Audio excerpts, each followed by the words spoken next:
Assalamualaikum warahmatullahi wabarakatuh. Kembali lagi di channel Cahaya Filsafat Online.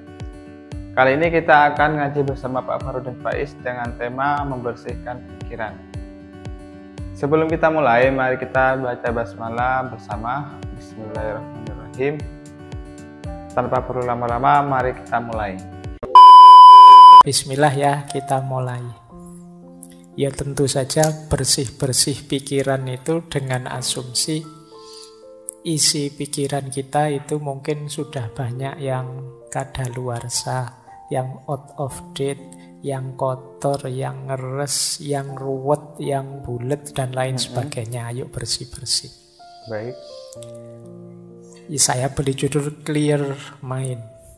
Nanti di banyak tradisi filsafat, khususnya tradisi filsafat timur, itu mengidealkan berpikir itu harus jernih. Baik. Mengidealkan kejernihan, kebersihan pikiran. Tidak sekedar teknik berpikir yang canggih, tapi pikiran itu sendiri harus bersih, harus jernih, tidak terkontaminasi oleh hal-hal yang dianggap negatif. Baik. Ini yang oleh banyak orang sering dianggap sebagai bedanya tradisi timur dan tradisi barat. Oke.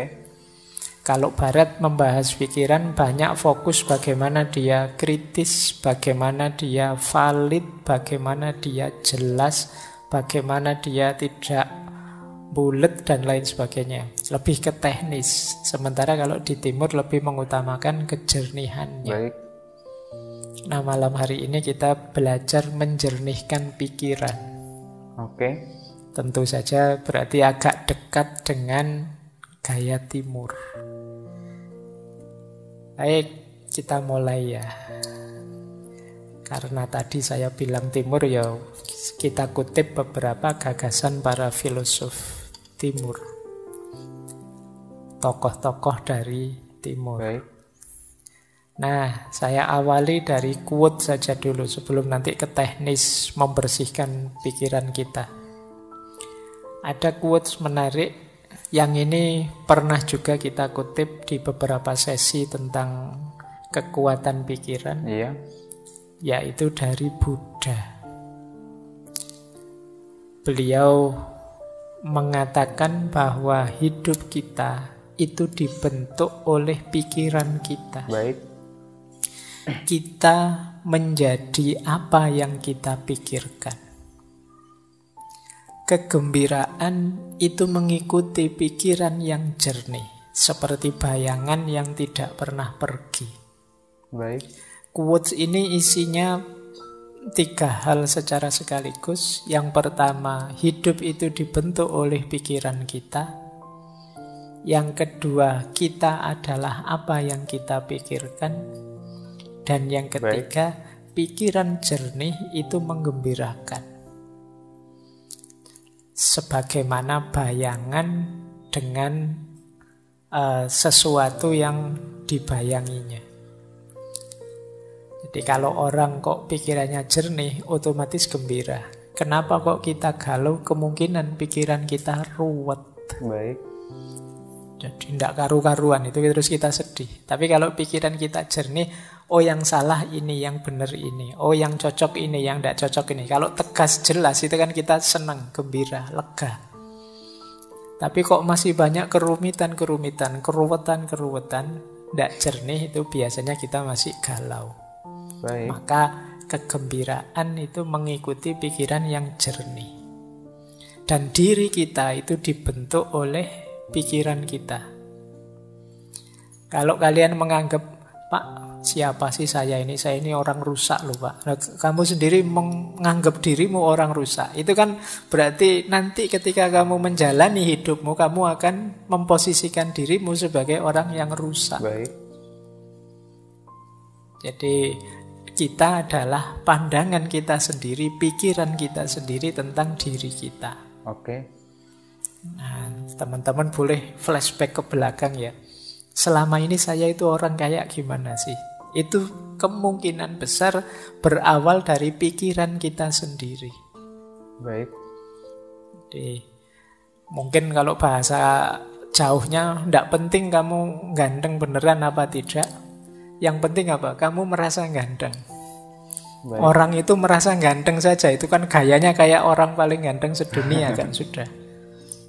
Jadi meskipun secantik apapun kalian, seganteng apapun kalian, kalau pikiranmu, saya itu Pak, ya gayamu juga merasa seperti orang yang biasa saja. Baik.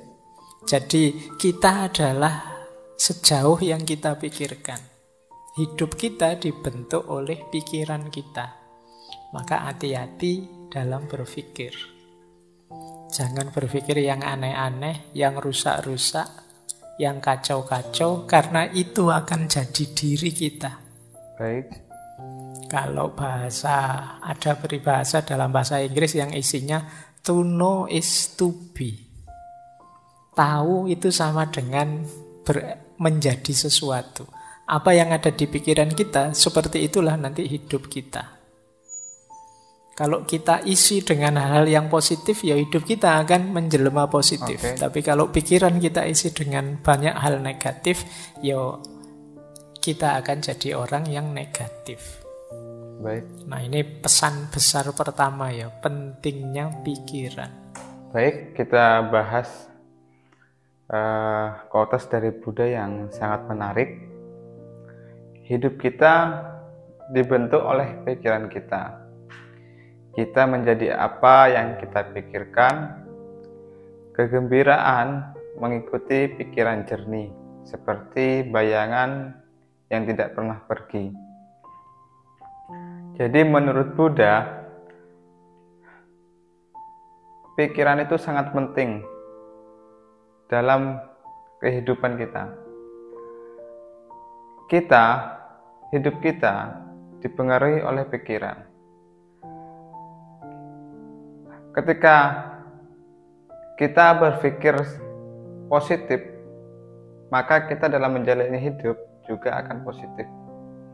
Sebaliknya, ketika kita berpikir selalu negatif, biasanya kita dalam menjalani hidup akan mengambil sudut pandang yang negatif juga. Misalnya, kita terlahir dari orang yang kurang mampu. Ketika kita mengambil sudut pandang positif, maka tidak ada alasan meskipun kita terlahir dari orang yang tidak mampu, itu dijadikan motivasi agar suatu saat kita bisa menjadi orang yang kaya. Beda lagi ketika kita berpikirnya negatif, maka kita biasanya selalu menyalahkan keadaan. Oh iya, wajar saja dia lebih cepat suksesnya karena dia sudah dilahirkan dari orang kaya, karena start dia berbeda. Selalu menyalahkan keadaan. Nah, di situ pentingnya pikiran. Misalnya lagi, ketika kita lagi sedih masalah percintaan. Ketika kita berpikirnya positif, kita akan mengambil hikmah-hikmah di balik kesedihan itu, di balik perpisahan tersebut. Oh, untungnya kita sudah pisah. Akhirnya saya lebih bebas lagi. Biasanya tidak bersama teman-teman, sekarang sudah bebas, sering ketemu teman-teman yang lama nggak bertemu. Tetapi ketika kita berpikirnya negatif, kita selalu menyalahkan keadaan. Oh, ini salah saya dulu, sering gini, posesif. Seakan-akan selalu menyalahkan keadaan. Jadi Buddha mengajarkan kepada kita pentingnya dalam kita berpikir. Karena apa yang kita pikirkan itu yang menjadi kata-kata. Apa yang menjadi kata-katamu itu akan menjadi tindakanmu. Tindakanmu akan menjadi perilakumu sehingga menjadi karaktermu. Nah, ketika kita memulai dari pikiran yang positif, insya Allah dalam menjalani hidup itu juga akan positif, sehingga membentuk karakter yang positif. Jadi pikirkanlah kebahagiaan, pikirkanlah kesuksesan, pikirkanlah saya pasti bisa, jangan sebaliknya. Oke, mungkin itu, kita lanjut. Makanya kata Imam Ghazali, pikiran itu pasukan kita yang paling kuat. Pikiran itu mungkin bukan penentu, tapi dia yang paling powerful, paling berpengaruh dalam hidup kita. Yang banyak menentukan hati. Tapi hati ini banyak disuplai informasinya oleh pikiran. Baik. Coba ya bayangkan kalian ngaji tadi, berangkat sambil membayangkan, wah nanti ngajinya mesti lama 2 jam. Mesti itu. Ya, jadi kamu duduk baru 1 detik, 2 detik pertama, itu pikiranmu sudah 2 jam yang akan datang. Ini masih lama 2 jamnya ya masih. Jadi kamu belum ngalami saja, rasanya sudah lebih dari 2 jam kamu duduk di sini. Itu karena pikiran. Kayak puasa besok, itu kan biasanya ada itu yang ngitung-ngitung kapan Idul Fitrinya. 5 hari lagi Lebaran, 4 hari. Jadi Lebarannya rasanya sebenarnya masih belum datang, tapi seolah-olah itu conditioning pikirannya itu sekian hari lagi, sekian hari lagi. Itu pikiran. Kita tidak bisa menikmati Ramadan karena mikir kapan Idul Fitrinya. Baik. Nanti hari pertama sudah dihitung, 30 hari lagi Lebaran. Ayo mikirnya wis tekan Lebaran, baru terawih hari pertama. Jangan-jangan kalau pas terawih hari pertama kita pikirannya nanti Lebaran, mudiknya tanggal berapa ya, bajuku sudah berapa ya, wis mikirnya Lebaran, tidak mikir Ramadannya. Barang siapa yang begitu datang Ramadan seneng, itu diharamkan neraka. Yuk. Begitu Ramadan datang kamu seneng, tapi Ramadannya sendiri datang kamu lupa. Yang hadir di pikiranmu lebih banyak Idul Fitrinya. Baik. Sama liburan kuliahnya. Jadi kupuh prei sama seneng-seneng Idul Fitrinya. Sampai lupa Lebaran. Itu pikiran. Hidupmu, gayamu, orientasimu ya ditentukan oleh pikiran. Oke. Maka penting pikiran yang jernih.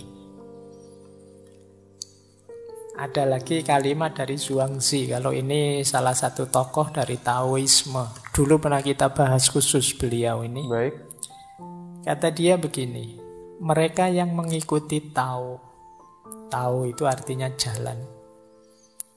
Ini konsepnya mungkin agak dekat dengan kalau dalam Islam ada thariqat, sama-sama jalan. Meskipun definisinya agak harus didalami lagi, tidak sederhana tahu itu. Tapi siapa yang mengikuti tahu pasti memiliki pikiran yang jernih. Baik.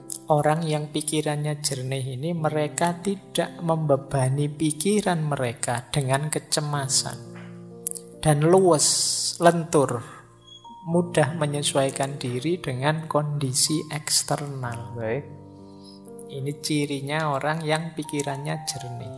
Orang yang mengikuti jalan pikirannya akan jernih. Kalau pikirannya jernih, dia ini mudah menyesuaikan dengan kondisi situasi di sekelilingnya dan tidak mudah cemas. Baik. Kalau teman-teman kok merasa sering cemas, kemungkinan pikirannya belum jernih. Saya tidak bilang tidak jernih ya. Nanti kalau kamu tersinggung.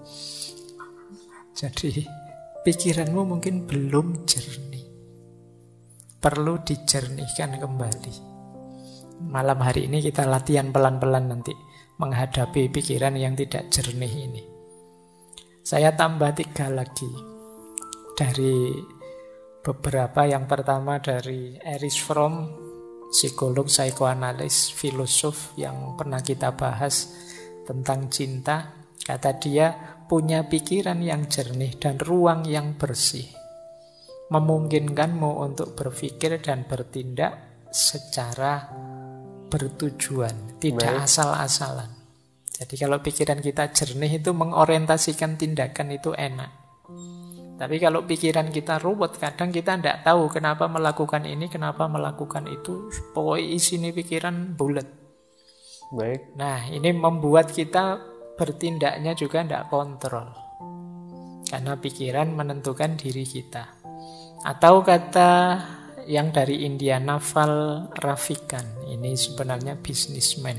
Baik. Tapi juga penulis. Kata dia, kita mengatakan bahwa kita menginginkan peace of mind. Tetapi sebenarnya yang kita inginkan adalah peace from mind. Baik. Nah, ini menarik. Kata Ravikant ini, kita itu kan sering bilang saya ingin tenang. Pikiranku ingin tenang, peace of mind. Tapi sebenarnya bukan pikiranku ingin tenang, tapi peace from mind. Peace from mind itu mungkin mudahnya kita definisikan ada banyak hal yang harus kita buang, kita sisihkan. Baik. Yang ada di pikiran kita itu. Karena mungkin tidak penting, tidak urgent. Dari situ terus muncul ketenangan. Ini namanya peace from mind. Tidak sekedar peace of mind. Peace of mind itu mungkin sifatnya tidak bisa lama. Baik. Tenang dulu sebentar, kayak kalau kemarin pakai teorinya Schopenhauer kan pakai musik saja bisa untuk peace of mind. Tapi kalau peace from mind, membersihkan pikiran dari hal-hal yang tidak penting, tidak jelas, tidak ada gunanya, itu akan menenangkan. Oke. Nah, silahkan nanti teman-teman ya, boleh dicermati isi kepala kita itu selama ini apa saja sih. Bisa tidak teman-teman coba dibayangkan sejak tadi pagi sampai malam hari ini, itu sempat mikir apa saja? Berapa banyak yang dipikirkan itu hal-hal penting, dan berapa banyak hal-hal biasa saja, dan berapa banyak hal-hal tidak penting? Atau jangan-jangan ada pikiran-pikiran yang merusak, pikiran-pikiran negatif. Nah, kita jarang ya mencermati pikiran kita sendiri. Kira-kira yang paling mempengaruhimu itu pikiran-pikirannya siapa? Atau pikiran yang seperti apa? Atau berita informasi yang seperti apa? Terus kamu nilai, ini penting enggak sih? Ini ada gunanya enggak sih? Kayak filternya Socrates dulu itu. Ini kalau saya enggak tahu, ada gunanya enggak sih untuk hidupku? Terpengaruh enggak sih saya kalau saya enggak tahu ini? Coba ya nanti kamu cek lagi. Kalau masih bingung juga caranya gimana sih Pak? Wis kamu buka WA-mu sajalah. WA grup atau WA yang kamu sendiri. Itu kira-kira info-info di situ itu hal-hal penting. Atau ya isinya iseng semua saja. Semuanya isinya share, komen, like, dan isinya bongso ngono-ngono kuwi. Semuanya copy paste. Nah, kira-kira kalau kamu ndak ngerti itu, kira-kira ada gunanya ndak sih? Kalau misalnya dicoba ya, coba kalau ndak usah kamu baca info-info di grup-grup WA-mu itu 1-2 hari saja, terus hari ketiga kamu buka, kamu ketinggalan informasi banyak ndak sih? Ada hal penting yang terlewat ndak sih? Atau ya biasa saja itu Pak?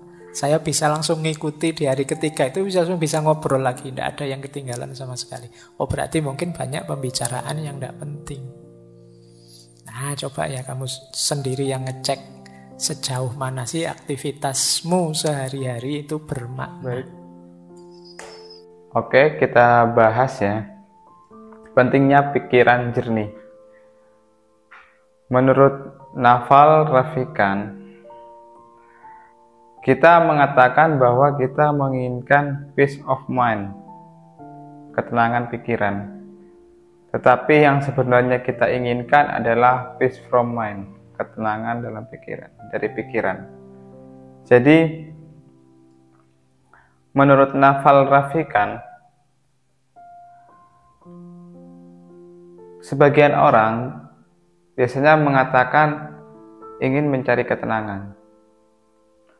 Padahal, untuk menemukan ketenangan menurut Naval Ravikant, itu adalah dengan cara kita membersihkan pikiran kotor kita, pikiran-pikiran ruwet kita, pikiran-pikiran ngeres kita yang seharusnya tidak perlu ada di dalam pikiran kita. Nah, baru kita akan tenang. Seperti halnya handphone. handphone itu ada virus, ada tempat aplikasi pembersih sampah. Nah, aplikasi pembersih sampah itu biasanya kita bersihkan setiap hari sekali agar HP itu sistemnya berjalan dengan lancar. Begitu juga manusia. Manusia itu juga seharusnya sering-sering membersihkan pikiran-pikiran negatif agar pikiran kita jernih. Dan biasanya ketika kita berpikir selalu jernih, kita itu dalam bersikap, dalam memutuskan sesuatu itu biasanya tenang. Bertindak itu sesuai dengan tujuan. Bagaimana caranya membersihkan pikiran-pikiran kotor? Ya, kita memfilter sesuatu yang dimasukkan ke dalam otak kita. Positif, ketika kita memasukkan hal positif, maka outputnya juga positif. Begitu juga sebaliknya, ketika kita memasukkan hal negatif, yang keluar nanti juga akan negatif. Dalam menjalani kehidupan kita akan selalu cenderung ke negatif. Seperti halnya ketika kita bermain media sosial, tak jarang kita selalu ketemu cewek-cewek cantik. Nah, ketika kita berpikirnya negatif, memandang konten cewek-cewek cantik itu yang goyang-goyang, itu biasanya berpikirnya bagaimana cara mendapatkannya. Cewek kok cantik banget, pengen punya istri yang kayak gitu. Padahal kemampuan kita tidak sampai di situ. Nah, hal itu nantinya akan menyakitkan diri kita sendiri, pikiran kita, karena sesuatu yang tidak kita bisa capai, kita pikirkan benar-benar akhirnya menyakitkan diri kita sendiri. Tetapi ketika kita mengambil sudut pandang positif, melihat konten-konten seperti itu, oh, banyak cewek cantik, subhanallah, ciptaan Tuhan begitu indahnya. Pengen saya suatu saat punya istri yang kayak gini. Dijadikan semangat untuk bisa jadi orang yang sukses. Cara agar saya mendapatkan istri yang cantik, saya harus sukses agar ada cewek cantik yang mau sama saya. Nah, itu kalau kita memandangnya dari hal positif, dijadikan semangat. Mungkin seperti itu ya. Kurang lebihnya mohon maaf apabila ada salah kata yang salah. Wallahul muwaffiq ila aqwamit thoriq. Wassalamualaikum warahmatullahi wabarakatuh.